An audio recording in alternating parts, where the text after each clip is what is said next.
একটা সময় বাংলা টেলিভিশনের সবচেয়ে জনপ্রিয় ধারাবাহিক ছিল মিঠাই। ধারাবাহিকের একাধিক শিল্পী প্রভূত জনপ্রিয়তা পেয়েছিলেন, তাই তাদের কামব্যাকের কথা সামনে এলে সবাই খুশি হয়।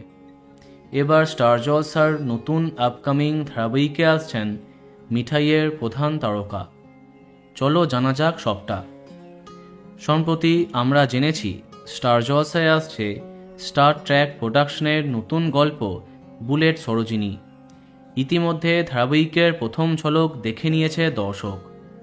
এই ধারাবাহিকের প্রথম ঝলকে খুব বেশি কাস্টিং এখনও দেখানো হয়নি, তবে জানা গেছে অনেক জনপ্রিয় তারকাদের দেখা যাবে এই ধারাবাহিকে। আর তাদের মধ্যে আছেন বর্ষিয়ান অভিনেতা বিশ্বজিৎ চক্রবর্তী। মিঠাই ধারাবাহিকে দাদুর চরিত্রে সবচেয়ে জনপ্রিয়তা পেয়েছিলেন, যদিও বড় পর্দা থেকে ছোট পর্দা তিনি দাপিয়ে বেরিয়েছেন। এবার এই ধারাবাহিকে তিনি থাকছেন। সম্ভবত নায়কের দাদু চরিত্রে তাকে দেখা যাবে, যে চরিত্রে অনেক রহস্য থাকবে। তার চরিত্রে বিশেষ আকর্ষণ দেখা যাবে। নেগেটিভ না পজিটিভ এখনই বলছি না, দেখা যাক কবে সামনে আসে এর দ্বিতীয় প্রোমো।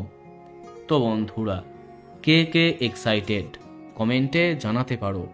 আর এই রকমই আরও অনেক ভিডিও পেতে সাবস্ক্রাইব কারেন্ট বস। ধন্যবাদ।